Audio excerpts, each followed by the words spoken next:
खुशी से आ गए। उनको हमने बाकी शॉट्स दिखाए, ये वाला शॉट दिखाया तो उनको भी एहसास हुआ कि ये अजीब सा ऑडियो बड़ी दबी और ऊपर नीचे हो रही है। तो हमने उनसे कहा कि आप कर दें। अच्छा, जब वो ख़याम सरदी कितना बड़ा आर्टिस्ट है, अल्लाह उन्हें जन्नत नसीब करे, लेकिन जब वो स्क्रीन पे देख के अपने ही जुमलों को सिंक करके डब करने लगते थे ना, तो वो एक्सप्रेशन कुछ और कर देते थे। फॉर एग्जाम्पल है कि मेरा नाम शफीक डोगर है, तो वो कहते थे मेरा नाम शफीक डोगर है। थोड़ा सा पॉजेस का फर्क और ये आ जाता था। तो मैं सर पकड़ लिया, मैंने कहा यार ये तो करना बड़ा मुश्किल हो रहा है। तो मैंने शुएब साहब की तरफ देखा, शुएब साहब ने कहा कोई बात नहीं इरफान साहब, आप ऐसा कीजिए, इन्होंने जो बोला है ना सेट के ऊपर, वो आप मेरे हेडफोन पे मुझे 2-3 दफा सुनाइए और ख़याम साहब आप मुझे फॉलो कीजिएगा। यकीन जाने साहिर, मेरे साथ ये वाकया होता रहा कि मैं इस मूवी की प्रोडक्शन के दौरान रोज एक लिस्ट बनाता था कि शुएब मंसूर ये है, फिर अगले दिन कोई एक चीज ऐड हो जाती थी कि नहीं ये भी है, फिर अगले दिन एक चीज ऐड हो जाती थी कि ये भी है, कह के पूरे उस कॉन्फिडेंस और ग्रैंडियोसिटी के साथ उन्होंने वो डिलीवर किए डायलॉग्स, और क़याम साहब उनको फॉलो करते थे और वो रिकॉर्ड करते थे। अच्छा, टेल मी, इस फिल्म में सबसे अच्छी एक्टिंग किसने की? इस फिल्म में सबसे अच्छी, वेरी ऑनेस्ट। हाँ, मैंने तो खैर 20 दफा 50-60 दफा तो पहले भी देख ली होगी। सबसे अच्छी एक्टिंग चंद लोगों के नाम लूंगा, हाँ। जिनमें उमायमा है, जिनमें मंजर साहब हैं, मंजर सेबाई, जिनमें शफकत चीमा साहब हैं।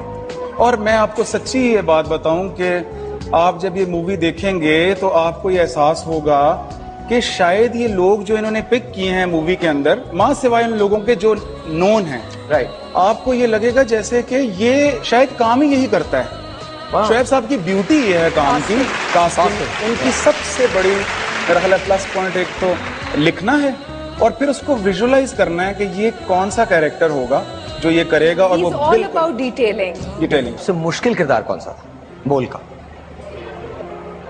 मेरा ख्याल है शफकत चीमा साहब का। या एक बड़ा जबरदस्त है। अब मैं बता दूंगा तो ये लोग जाएंगे नहीं, इनको जाना चाहिए। आप लोग बोल के टिकट्स चाहिए? हाँ।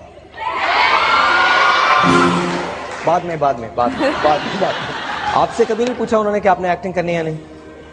नहीं। क्यों नहीं पूछा? पूछना चाहिए था। मुझसे कहा था। मुझे नहीं कहा उन्होंने, लेकिन मुझे इरफान कहते हैं कि बोला था। मुझे फर्स्ट टाइम जब मिले थे ना, तब बोला था कि लेकिन तब फिल्म आधी हो चुकी थी। अच्छा, ओके। हाँ, कि आपने बड़ी ज्यादती की इरफान साहब, आपने बताया नहीं कि आप लोग लाहौर आ गए हैं। तो मैंने कहा आपने करना क्या था अगर? कहते नहीं, फिर मैं सोचता ना, मैं हदीका के बारे में भी सोचता और आपको भी शुरू से मुझे पता होता कि आप आए हुए हैं लाहौर। अच्छा, ओके। सो नेक्स्ट टाइम अगर शुएब मंसूर आपको ऑफर करते हैं तो यू डू? मैं 15 साल से कह रही हूँ, अगर शुएब मंसूर कोई मूवी बनाएंगे तो मैं कर लूंगी। जब आप उनके साथ म्यूजिक पे काम कर रही थी तो कैसा लगा, कैसा काम करते हुए, क्या एक्सपीरियंस था? लग रहा था जैसे किसी लेजेंड के साथ काम कर रहे हैं। मतलब is very non interfering as far as the music is concern, क्योंकि उन्होंने मुख्तलिफ चीजें मुख्तलिफ लोगों को जिस तरह असाइन की हुई होती हैं, और म्यूजिक का उन्होंने इरफान के ऊपर छोड़ा हुआ था। मेरे पास जब ट्रैक्स आए थे तो मैं थोड़ी सी कॉन्शियस थी कि वो ट्रैक्स ऑलरेडी बने हुए थे, स्पेशली वो जो 2 ट्रैक्स थे वो ऑलरेडी बने हुए थे आतिफ के साथ। और मुझे था कि जैसे मुझे मौका मिलेगा कि मैं और आतिफ बैठेंगे और हम लोग स्केल्स अपने डिसाइड करेंगे, लेकिन वो ऑलरेडी सॉन्ग्स बने हुए आए थे मेरे पास। तो मैं इरफान को कहा था मेरा और आतिफ का स्केल नहीं मिलता, क्योंकि मैंने पहले भी उसके साथ एक सॉन्ग किया है, गाना बहुत अच्छा है, which was liked by people आसपास, लेकिन ये उसका मुझे प्रॉब्लम था एज अ सिंगर कि मेरे स्केल मेरा मैच नहीं हो रहा था। मेरे लिए बहुत हाई पड़ रहा था, उसका नॉर्मल स्केल था। तो इसमें मुझे था कि इरफान ये अब फिर वही वाली चीज ना हो जाए। तो इसने कहा कि नहीं, मैंने देख लिया है और वो बहुत मैनेजेबल किस्म का स्केल है और यू विल डू इट। जब इसने कहा you will do it, I know that you will do it, तो फिर देयर वाज नो क्वेश्चन कि मैं क्वेश्चन नहीं कर सकती, मुझे आगे से भी डांट भी पड़ जाती है। ऐसा होता है? सीरियसली? जाहिर है, हाँ बिल्कुल होता है। क्योंकि मैं इसकी बहन तो कम, मुझे बेटी टाइप ज्यादा ये करता है ना, ट्रीट। हाँ, क्योंकि फादर भी है ना मेरा एक लिहाज से, वो क्योंकि अब्बू की डेथ हो गई थी, तो ये जाहिर है इसने बाप वाला रोल भी जो है ना इसका है। सो या दैट्स वंडरफुल। अच्छा, एक बात बताइए, as far as your flood relief efforts are concern, your work is concern, वो भी हो रहा है? अल्हम्दुलिल्लाह यस मेरे तो मैंने आपको लास्ट अपने शो में बताया था 50 घर मेरे मियाँ ईसा में कंप्लीट हो गए और अब जो है वो 150 घर जो मैंने आपको प्रोजेक्ट बताया था उसमें से 80 हाउसेज आर कंप्लीट और माशाल्लाह से तो और बाकी के जो हैं वो प्रोसेस में हैं और चूंकि गर्मी है और वो दिन भी काफी लंबे हैं तो वो प्रोसेस माशाल्लाह से काफी फास्ट चल रहा है और आर्मी जो है वो फुल जो है ना मेरे साथ कोऑपरेट कर रहे हैं नौशहरा तो के फिल्म के लिए टाइम कैसे निकला? फिल्म के लिए टाइम ही टाइम है मेरे लिए लाइफ इस तरह की है कि मैं हर दिन को एक कंप्लीट लाइफ का एक वो पैकेज समझ के जीती हूँ यानी आज सुबह हुई आज मैंने क्या करना है you know what is there for me to do something new today और मैंने माशाल्लाह से लाइफ को अब इसी तरह लिया कि मोमेंटरी बेसिस के ऊपर तो आपने जिंदा रहना है लेकिन हर दिन आप एक कंप्लीट लाइफ गुजारें सुबह से उठ के रात तक आप सोचें कि आज आपने क्या अच्छा किया है क्या आपने बुरा किया जिसको आप रिडीम कर सकते हैं जिसको आप दोबारा से बेहतर कर सकते हैं अपनी लाइफ में तो मैंने एक सैलून भी बना लिया है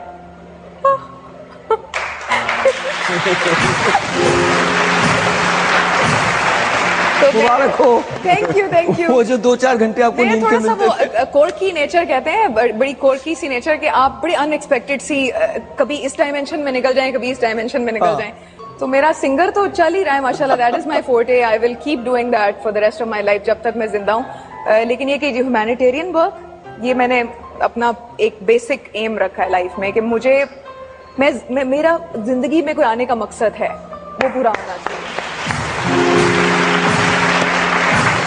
उसमें मैं ब्राइड्स भी बनाऊंगी और ब्राइड्स में भी मेरा ख्याल में एक ह्यूमैनिटेरियन वर्क ही है कि आप किसी को खूबसूरत बनाएं उसके सबसे इम्पोर्टेंट डे पे यू नो खैर आई होल्ड माय खूबसूरत लगना चाहते हैं ना या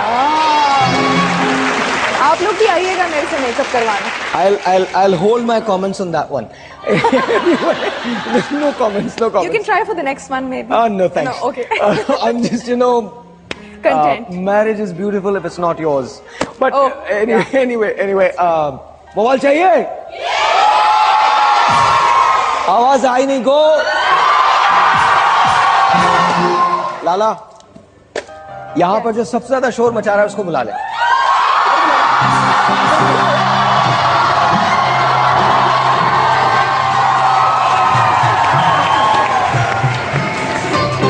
I got one more mobile to give. निहायत बायस था इसने लड़का चुना है तो आप लड़की चुन लीजिए. मैं लड़की चुनूंगी आप प्लीज.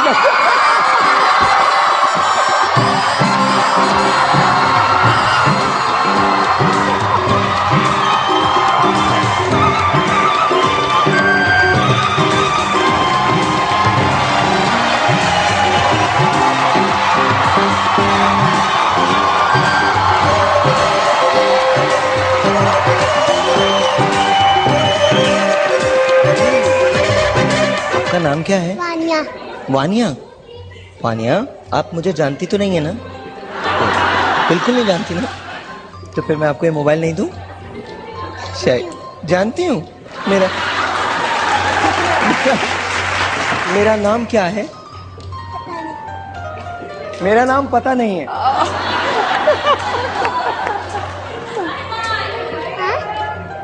It's okay. ये लीजिए.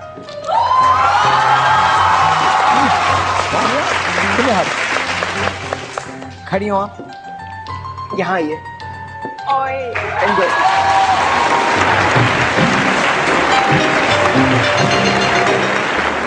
मेरी बात है ना.